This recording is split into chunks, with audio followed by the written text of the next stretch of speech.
Welcome everybody at Dutch Design Week 2018. Welcome in this sunny and most inspiring Renault Symbio's house for a design masterclass with Laurens van den Acker. Also a special welcome to our live viewers. My name is Tim Vermeulen. I'm responsible for a program here at Dutch Design Week. And ladies and gentlemen, for the next 10 days, Eindhoven will be turned inside out and will be living and breathing design, as more than 100 locations open up their doors with more than 2,500 designers showing their dreams, their visions, their projects about our world and about the future of our world. Because at Dutch Design Week, we believe designers shape that future. But it's not only up to the designers, it's also up to you, the users and the consumers who buy products every day to shape that world. Because if not us, then who else could shape this future into the place we want it to be? I'm very honored and very pleased to introduce you to Laurens van den Acker. He's our Dutch Design Week ambassador for 2018, and for the next hour and the next days, he will be our guide into the future of mobility. Give him a warm applause. Laurens van den Acker.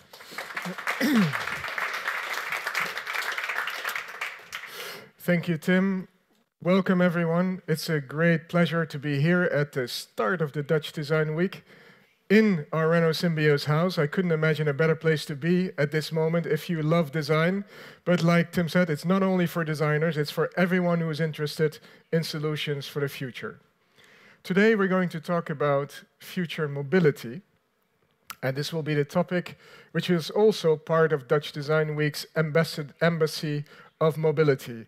They will have several themes at this Dutch Design Weeks, but mobility will play an important role, and this is why it's also interesting for us to be here, to be part of the discussion, and to have this discussion with the designers, but also with all of you.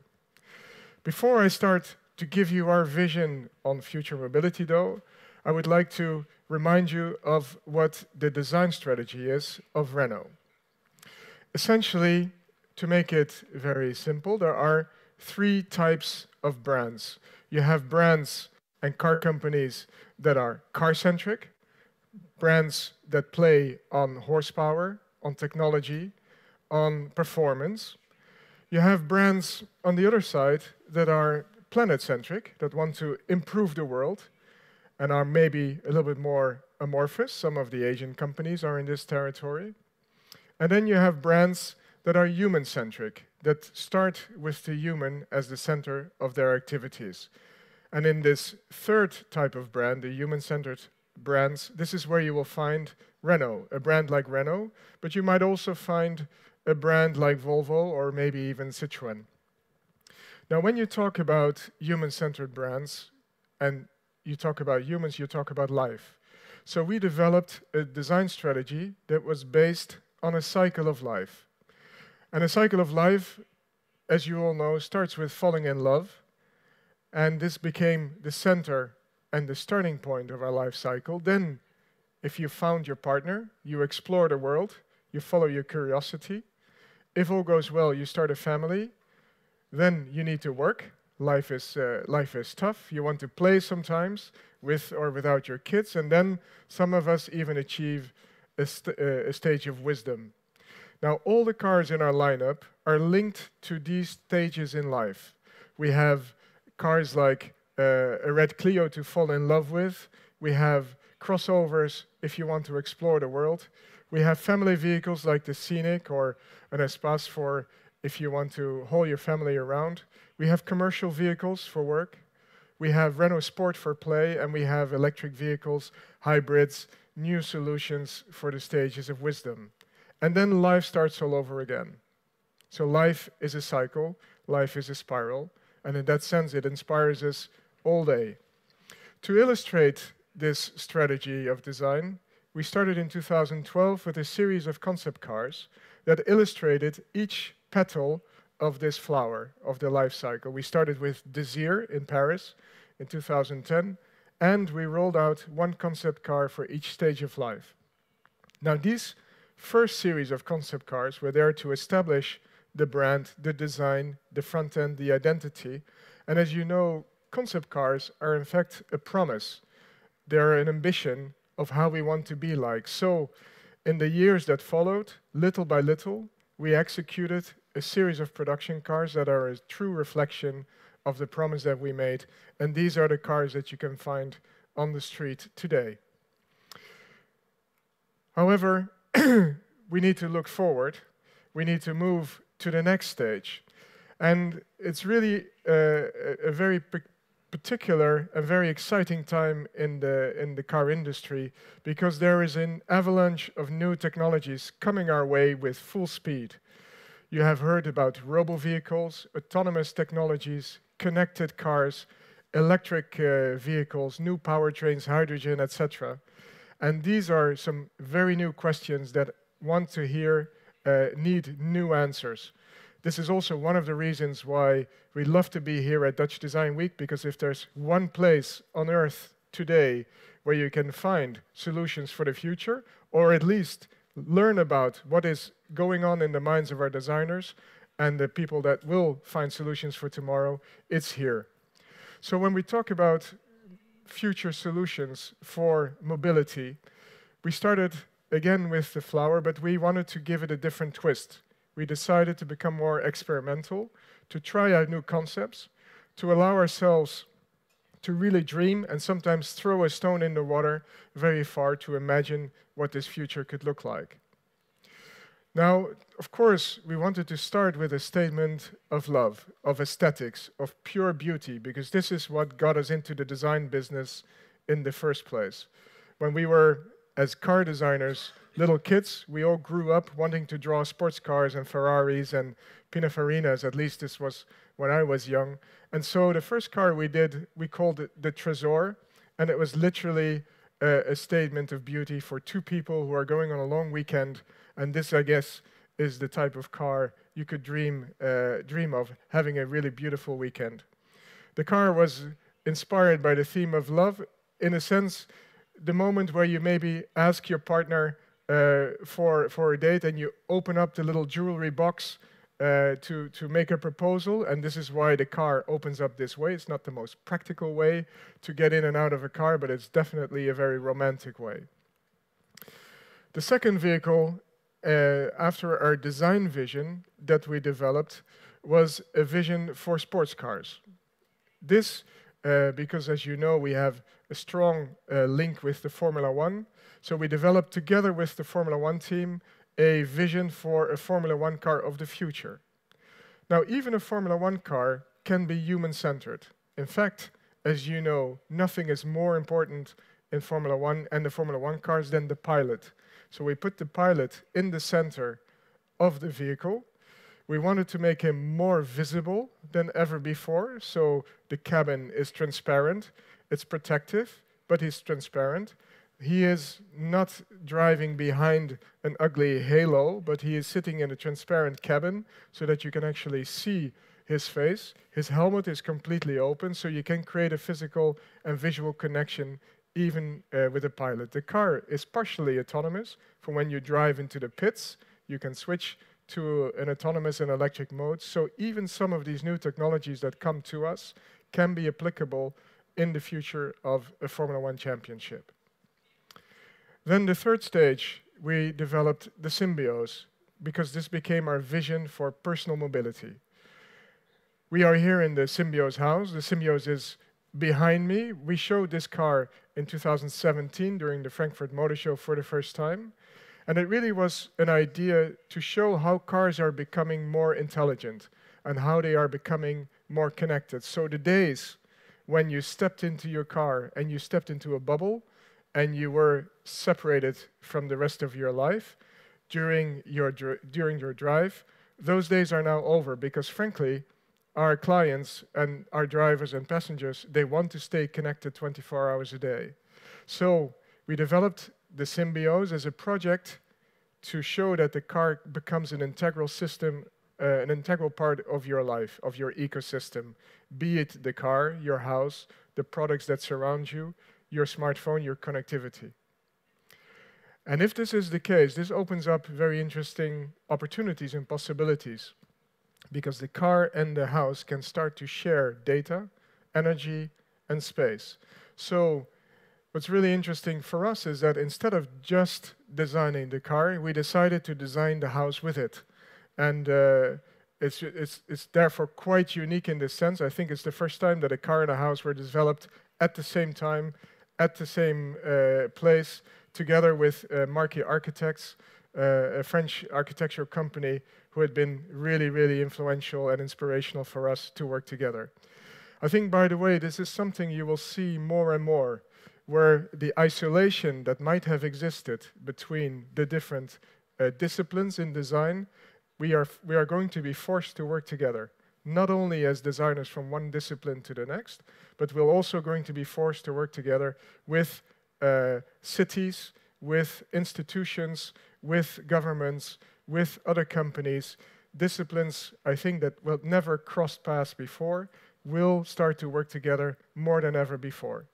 So for us to work with an architect was just the start of a big adventure. So what it means is that if you were to drive a Symbios tomorrow, you can actually choose to drive or to be driven. In other words, we see this as a real opportunity for our clients, that we can say, look, if you want to drive, we give you a fantastic driving experience. But if you want to be driven, the steering wheel folds away, the instrument panel comes towards you to put some objects on.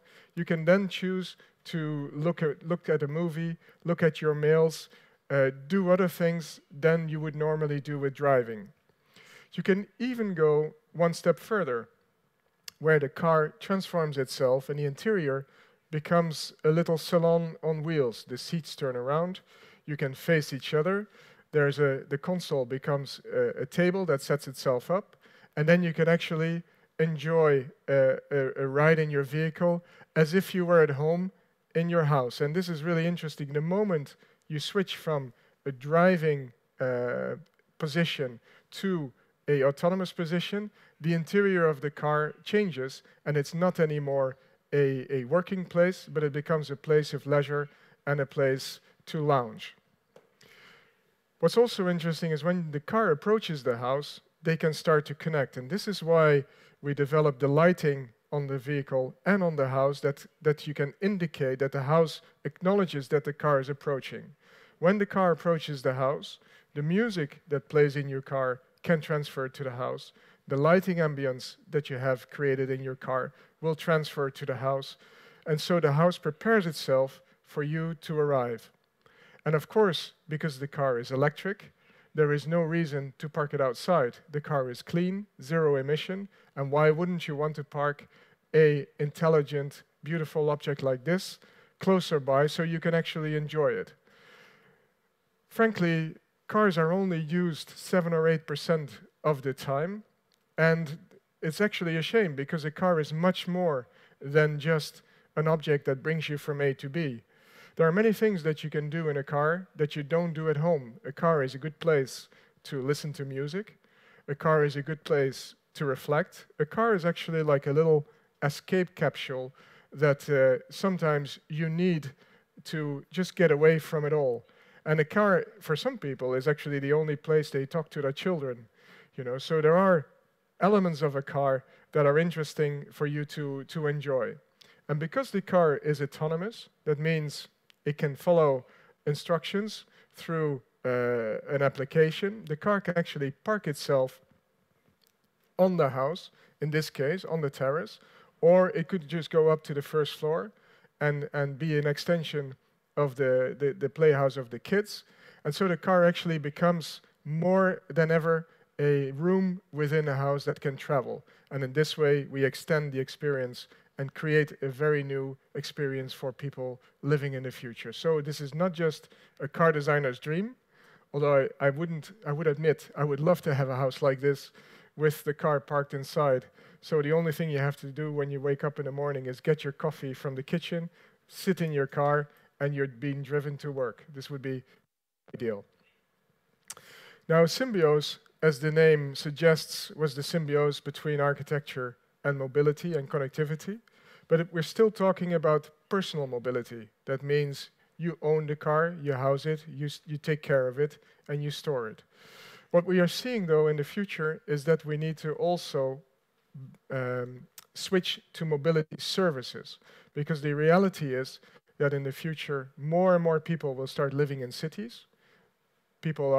We expect that from 50 to 60% people living in cities, this will grow to 70, 80%.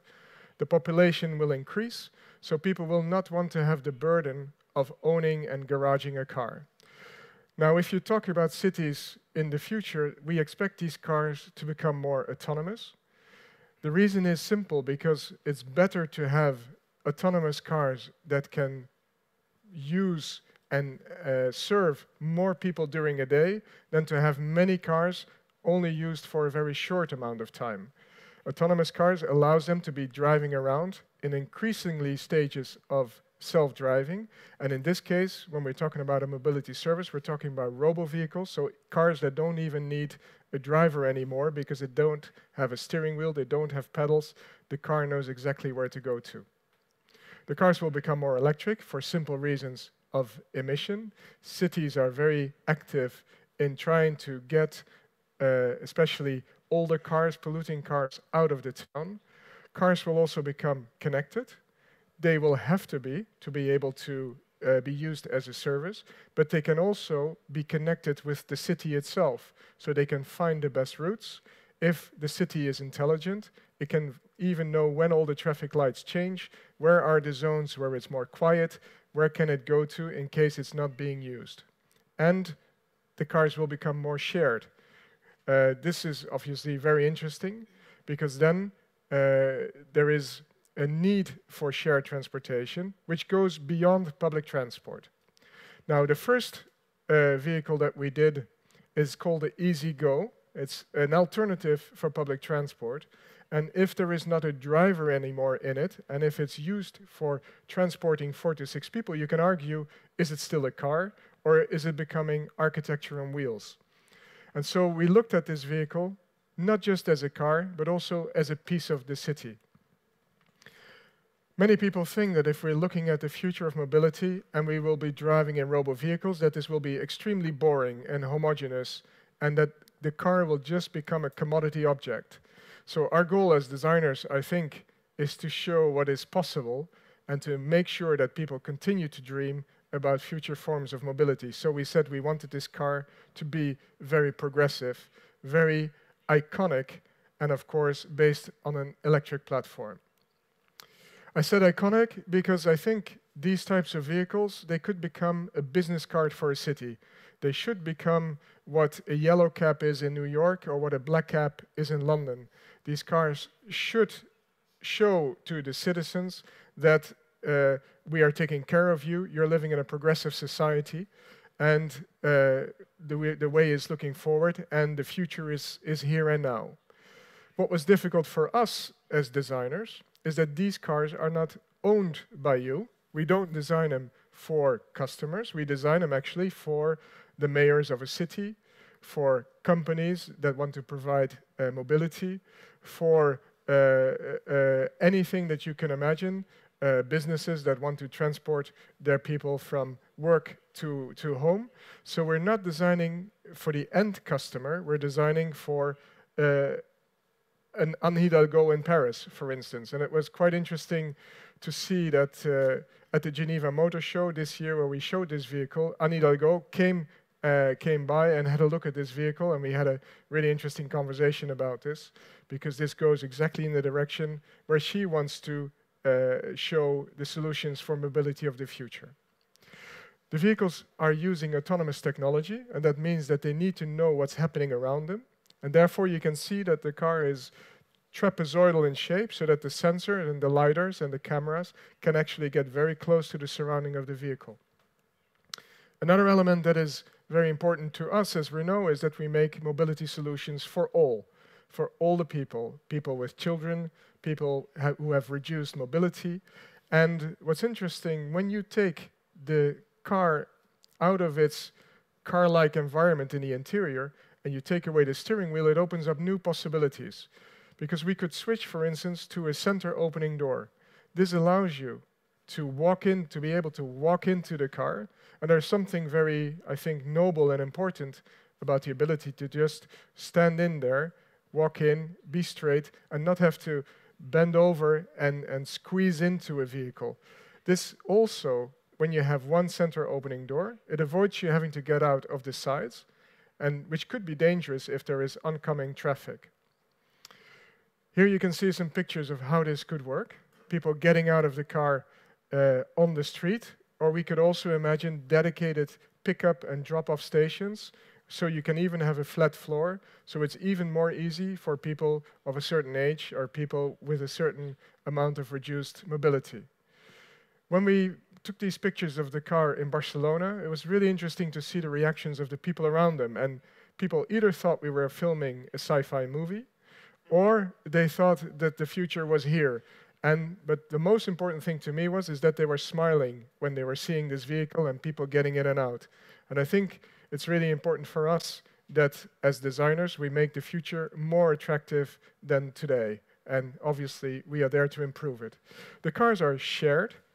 These are vehicles that you use to get from A to B in a town, 10 to 15 minutes max. So we don't need a completely luxurious environment. This is really very practical, very quick, very smart. And why not use the time to have a chat with some of your friends or some of the strangers that you meet on the street. Here is a video that gives you an impression of what this car could look like.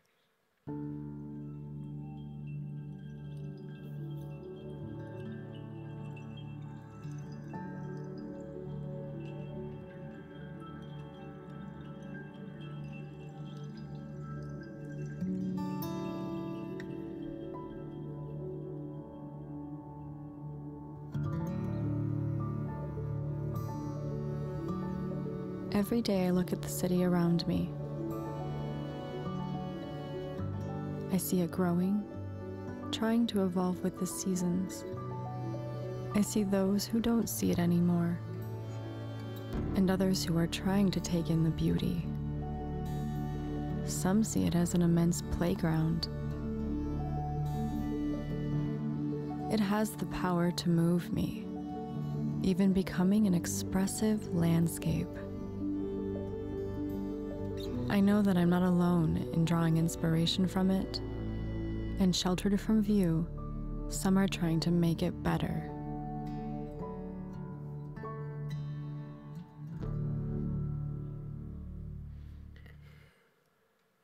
With EasyGo, we showed our vision on an alternative for public transportation. With Easy Pro, we're tackling the last mile delivery, the commercial vehicles in the center of town.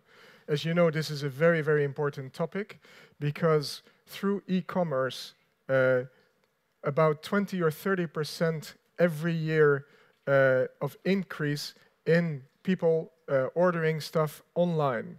And of course, all these people want to get delivered the same day if possible. Now, if we did this in the traditional way with a driver and a van stopping, blocking a road, bringing up a parcel, you having to be at home between 9 and 12 or 8 and 2, this would become a disaster. So commercial companies are looking very strongly at ways to give you the chance to accept and pick up deliveries when you want, at any time of the day, even 3 a.m. at night if need be. So when we started talking about solutions for last mile delivery, we talked a lot with, obviously, our commercial vehicle department, but also with cities, with architects, to find out what is possible. Now, these cars, obviously, would be autonomous. Autonomous makes them very efficient because you can spread out the traffic over 24 hours and not just between 9 to 5. The cars would be electric for emission reasons. They would be connected. And this is quite a sign of our human-centered approach. They would have a human touch. The concept would be the following. You have any city, here you see Paris. Outside of town, there would be a big distribution center where all the goods are located. These goods would be brought to the periphery of the town through trucks or boats or trains. Then in a hub on the center of the periphery, the goods would be transferred to a module, and these little trains, robopods with a leader pod, would find their way into town and they would find their way to deliver the goods controlled by a leader pod, a concierge, as they say in French, who is taking care of some special deliveries, as well as taking care of managing all the other leader pods that you can find in the town.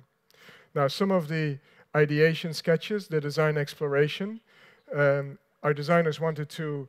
This has to, of course, to be extremely functional. So these are really pods on wheels, but with a lot of modularity, because you need, for commercial reasons, a standard size, very functional, but these things need to do many different things. So a very more functional approach, more architectural approach, things where you can pick up stuff, pick up goods, use them for different reasons and ways. This is really important because you have business-to-business deliveries, business-to-customer deliveries. You have also applications that maybe come to something like a design week and stay here for 8 hours and then leave again. Now, here is an animation that shows how this could work. So you're seeing a big electric truck arriving from the distribution center. It goes to the periphery. In it are already the pods that will be unloaded and will then be transformed for many different applications. So this is the first stage. You can see the electric platforms that we've used for these 3 concept cars that are there to pick up the modules. And then these modules could be used for many different applications. For instance, the modules could just be used as full transportation, so the most space available in a very cubic way, respecting the Euro pallet sizes, respecting the standard sizes that you can have. These pods could also be transformed into a pickup parcels, where you approach with your smartphone, it opens up, only the drawer opens up that you have ordered, that your goods are in, and then you leave again. Or the same pods could be transformed into a food truck or a little coffee bar that goes to particular places in town whenever there is a need. So we illustrated this at the hand of a second concept car, which we called Easy Pro, and here you see it being loaded up at the distribution center. For this project, we worked together with DPL, which is a delivery service, with Patrick Roger, who makes chocolate, with Piep Heidsieck, who make champagne, and finally also with Lomi Coffee, who make coffee. You can see there is a little bit of a designer taste in champagne, coffee, and and chocolate. So you can see it's very representative of what people need in their lives. And then from the hub, the vehicles would find their way into town. We tried to design them in a way that they would reflect the city, that they would not be too stand out. We used reflective colors, sensitive satin colors. And for the leader pod, we created a workspace and driving space that is used either to work or to be driven just with a joystick. Here you see the screens where the driver can actually manage the different pods.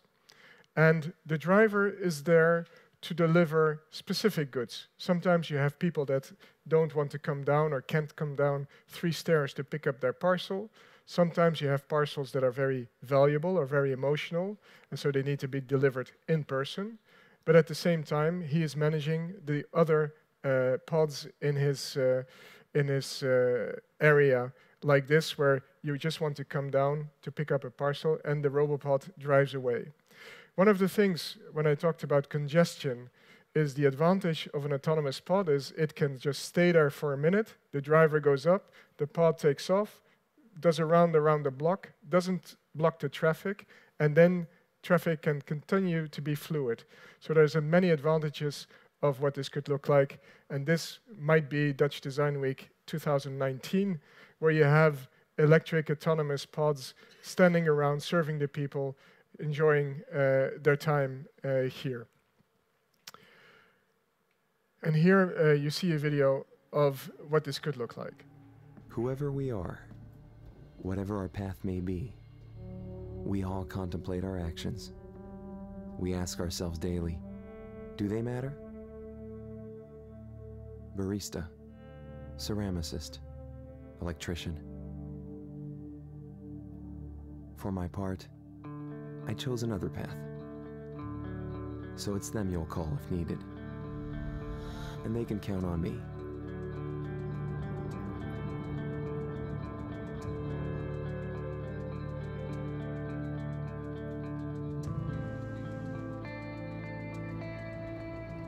She will create the most beautiful piece.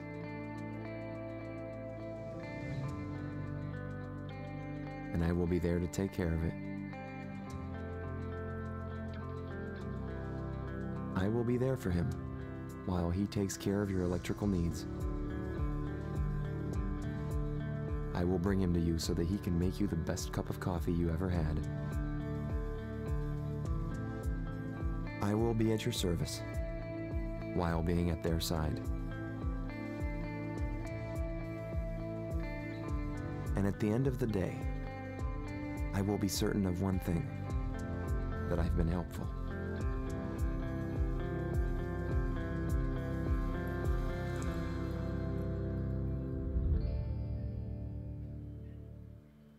So here we talked about alternative for public transport, EasyGo, commercial vehicle last mile delivery with Easy Pro.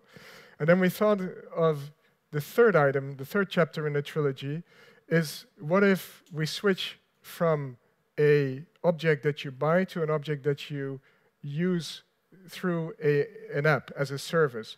And this opens up really an enormous opportunity for us to break a big paradox, which we can use it to make premium accessible. We can make an exclusive experience affordable and attainable for the biggest number. And this is very interesting for us as designers at Renault, because we always want to democratize innovations. You know, my dad used to buy a car with cash. I leased a car with a monthly lease. But tomorrow, if you can access a service per kilometer or per minute, anybody could buy themselves 10 minutes in a premium vehicle. And so the third vehicle of this chapter is called Easy Ultimo. And the idea was to offer an exclusive experience for all. And we were inspired by vehicles, of course, autonomous, electric, connected, premium. It seems like a contradiction in terminus, but it is actually something that allows us to give an experience like this to everyone. We show here the concept of a coach with horses, and you had a driver, and essentially Easy Ultimo is very similar in concept. The horses are replaced by electric powertrain. The coach remains a little salon on wheels, and the coach driver is replaced by autonomous technology. But the essential elements are all the same, and you can argue that nearly more than 100 years later, we go back to where we started from, an extension of your home, a house on wheels, everything changes, nothing changes. So here you see the exterior design, the inspiration. We wanted to have a vehicle that was quite low, very premium, very expressive in its execution, very aerodynamic, a vehicle that could bring you to and from the airport, that hotel chains could use to pick you up, their privileged clients, a vehicle that you could use to celebrate an anniversary with your wife or with your husband, that could take the touristic route to drive you to the opera, a vehicle that really elevates the experience of transportation to something that is truly luxurious, very special, more intimate, and more centered around. Where Easy Go was very transparent, open, a window to the city, Easy Ultimo is centered on yourself, very exclusive, and very, very beautiful. So you could arrive here in a completely progressive, modern, futuristic shape, as opposed to traditional luxury, which is much more conservative at the moment. The more luxurious the cars get, ironically, the more conservative sometimes they get. So with Easy Ultimo, we really changed the game in the luxury experience. The interior was much inspired by the boutique hotels that you can find popping up everywhere right now, not only in Paris, but everywhere. And the nice thing about a boutique hotel is you live a different life for a few days. You can try out a different lifestyle for a few days. So we could imagine that these interiors, we shaped it here like more French, Parisian, nearly Jules Verne inspiration with wooden floors inspired by the floors that you can find in Haussmannian apartments with gold brass details, marble, some exclusive materials, very exclusive, but at the same time very social. We didn't put this car full of screens because we thought if you're looking at a screen, you're probably working. And why not just have a chat with each other? So there are some screens, but they're very well hidden, cleverly hidden. And the car, when it opens up, the door slides open, the seat comes there to welcome you. You get in, you're being transported into the vehicle, and then you can have a conversation with your partner or just enjoy the ride. The vehicle is designed in a way that you can look outside, but people cannot look in. So it's very exclusive. And it's a vehicle really to have a special occasion, sometimes to create an anniversary, to really celebrate a transportation and a beautiful event. So to conclude, with these vehicles, we're showing you our vision for future mobility, our visions for future mobility. I think this is key. People think very often of the future that there will be only one solution, but I think history has proven that if anything, there will be more diversity than ever. We see, therefore, also mobility services as a real opportunity and not as a threat. We don't see this replacing the classic car, the traditional car. This will be an addition, and it will make life extremely interesting, and it will make life extremely easy. And this is why we are keen to be part of writing this chapter in the future of mobility. I'd like to thank you very much for your attention. I would like to thank the people that are following us on live stream for their attention. Make sure to come to Dutch Design Week. This is happening now, and if you don't come, then who? If we don't do this, then who? We are designers. We are here to shape the future. Thank you very much, and we open up for Q&A right now.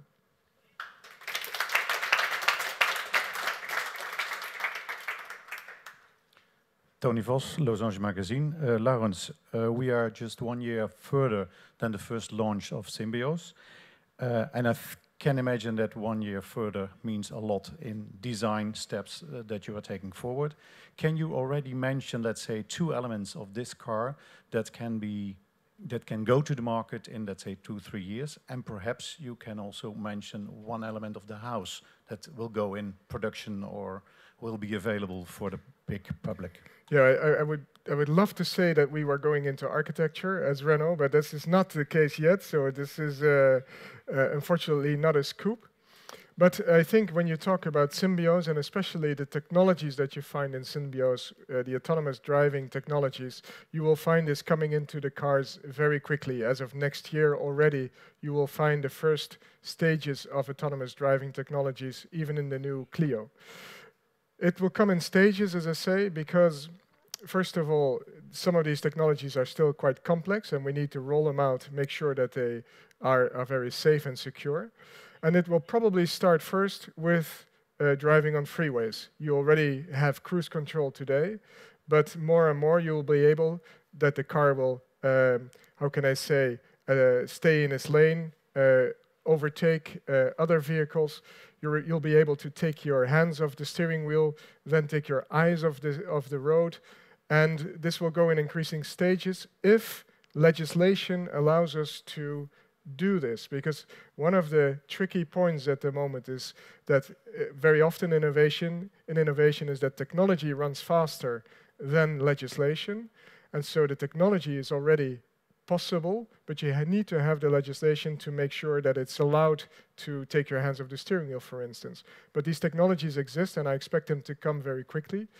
Countries are very keen to support the car industry with the legislation too, because they see it as a way to deal with a real need of our clients, which is people want to have more time for themselves. There are, if you see how many people are using phones or apps in the cars, even while it's not officially allowed. It shows that people sometimes want to do a different thing with their time. And so this is why I'm convinced that these technologies will come very soon. It will probably also start in some of the premium vehicles and then find its way into the generalist brand very quickly. Wim?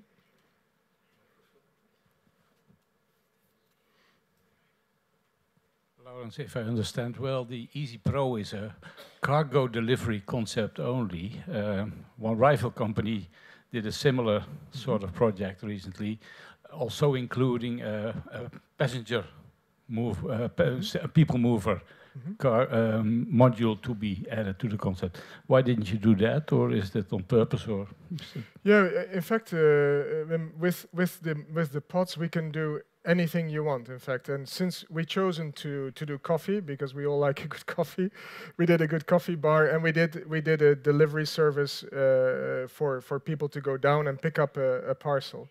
But I can promise you, we have done tens of applications, possible applications for these pods. And of course, you could imagine also a personal transportation application.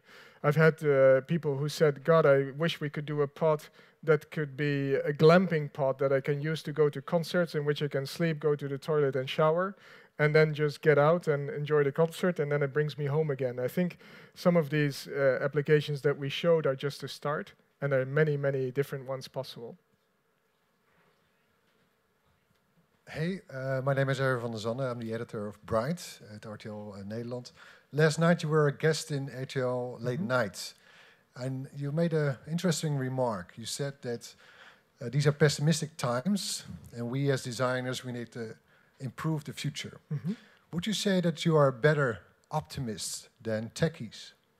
Well, I think if you cannot be a designer if you're pessimistic.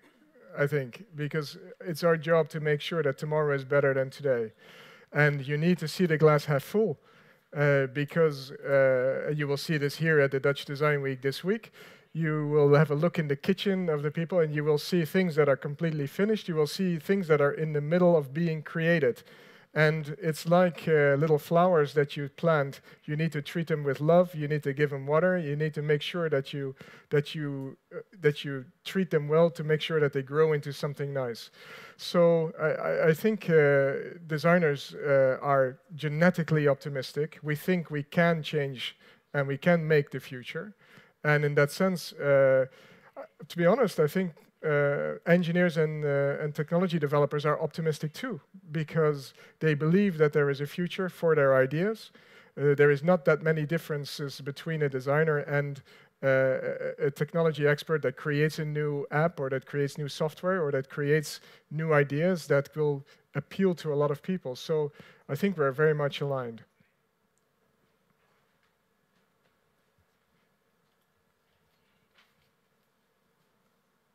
This question here.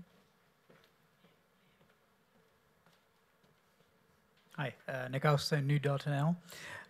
You mentioned earlier that the car being connected essentially means that it's no longer a bubble, yet at the same time you want this particular model, for example, to be an escape. So how do you resolve that tension? Well, we always thought it would be an interesting idea to put an off button in the car. So just like you can put your phone on flight mode, I do think, and this is what's nice, I think, about, at the moment, you have very little choice in a car. You have to drive. You are sometimes not connected. But in the cars of the future, you will be able to choose. You will be able to choose to drive or not. You will be able to choose to be connected or not. We can give you a very comfortable driving experience, autonomous, where you move around and talk to your passengers. If you drive, like we do a lot from Paris to Amsterdam, and there's 300 kilometers of straight auto route, you know, in A1. But if you are taking the long way home and you come to a beautiful road, we can program the electric vehicle to give you a driving experience like you have never believed and never experienced in your life. So I think it's very important that we give you the choice, and then it's up to you to use it. But you can obviously use the car also as an escape pod, because I think there's something magical about being in a car, going on a road trip, and leaving your life behind and transporting yourself into a different area. So the car will not become just physical transportation, but also emotional transportation and virtual transportation. Do you have a question? Oh, yes, please. Yes. I'd like to know to what degree can cars like these replace buses and trams and trains without causing massive congestion in the cities? Yeah, I think some of those are some real questions. Is how, from an infrastructure perspective, how are we going to deal with it? I think the advantage that these vehicles have over buses and trains is that they drive a particular route, and they are, most of the times they have particular tracks.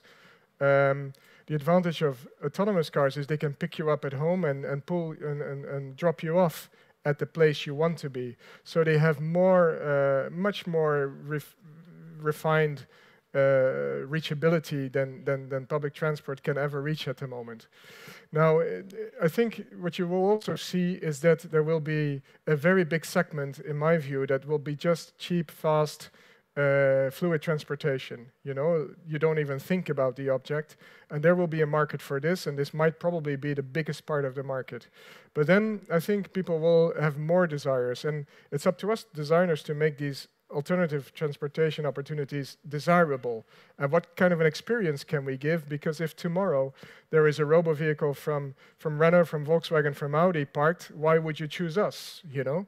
So I think we need to make this experience interesting, and maybe we offer you a real good coffee in our cars, not a French coffee, but an Italian coffee maybe, or maybe we offer you a touristic route, or we tell you a little bit about the way on the go. I think how we get into the service and make an experience out of something that is at the moment an experience where people shut off, and this, in my view, is really sad that you go it.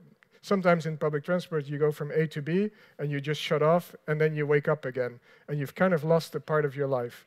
And I think it's up to us to make every minute count, and to make sure that every minute is an enjoyable experience.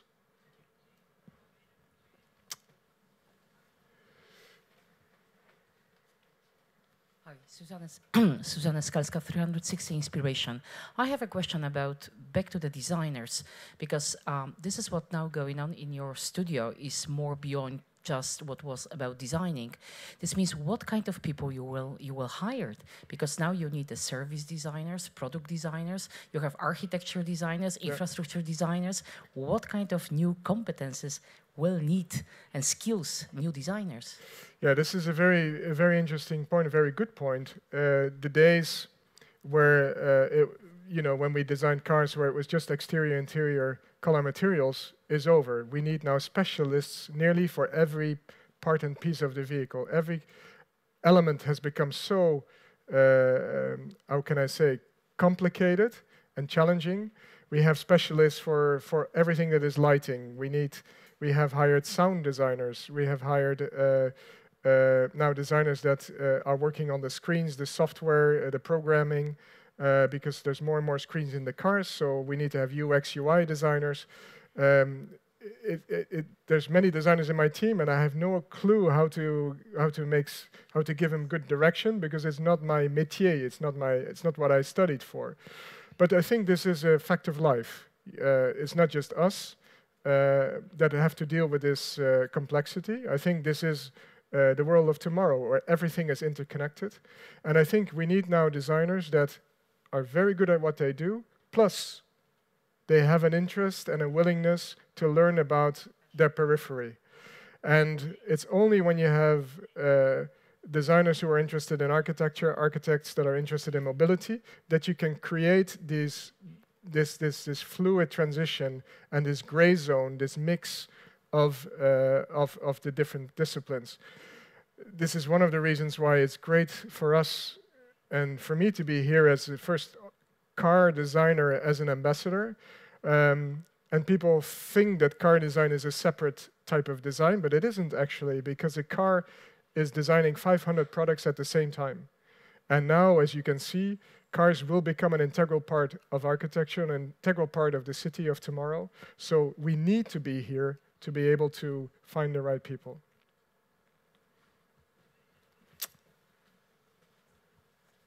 Is it thinkable that some aspects of the Easy Pro, like the modules, could already be applied to existing commercial vehicles as a first step to bring it to the market? So for kangaroos or other sort of commercial vehicles, and that you already have these modules on existing electric vans. Yeah, this is obviously a very logical extension. In fact, when you look at our commercial vehicles, they pride themselves on being tailor-made. You know, they pride themselves on all the variations that they already offer on a master, for instance, a master frame. And as you know, we have now the first master EV in production. Initially, these numbers are still very low, but we think there is an enormous interest for these types of vehicles from cities, from institutions, from companies that want to be progressive. And there's no reason why we couldn't apply the same principles to some of our existing vehicles as a transition period to proper autonomous robo-vehicles.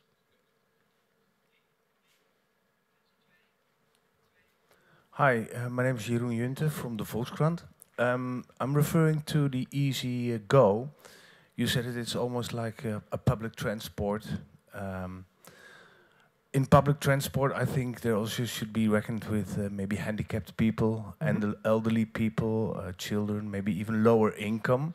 How do you see the role of Renault in these societal, especially, for example, loneliness and the social separation of people? How do you see the role of Renault playing in these societal problems? Yeah, in fact, we are a popular car company. We make mobility for all. This is what we pride ourselves on. And so therefore, we've always tried to have a very large offer for people with different means, you know, a different purchasing power. I think Easy Go is a good example because it's shared. It's for 4 to 6 people. This will make sure that the cost should be, how can I say, affordable. With the center opening door, which I showed, you can easily access, and we made it specifically so this way, so you're sitting around the perimeter of the car, so the center part will be available for wheelchair access.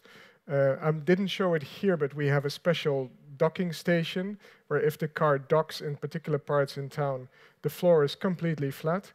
And during the Geneva Motor Show, we showed how people with a wheelchair can actually access these types of vehicles. It's really important that you don't forget anyone, and especially when you go to autonomous vehicles. You know, today mobility is accessible for people between 18 and 80. You know. And with autonomous cars, it's available for everyone, you know, from 6 to 106, you know, and everything that's in between.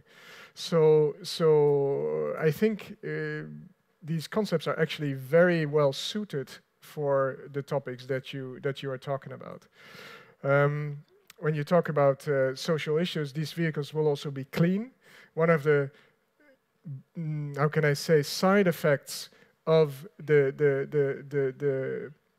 to push the vehicles that are polluting out of a town. Very often these are old vehicles. You know, cars that old 20-year-old diesels are the most, you know, the pollution is not the modern cars, it's the old cars that are creating the most pollution. But if these old cars are very often used cars, and these used cars are very often bought by people who have a little purchasing power. So there's one thing. It's all nice and good to want the most modern technology, but if you have to buy it, it's probably more expensive, you know, to buy a hybrid, to buy electric vehicles, etc. So mobility services will allow us to offer these types of mobility to everyone. Concerning ownership, the Easy Go, who will be the owner of the cars? Well, the owner could be a transportation company, the owner could be a city, the owner could be,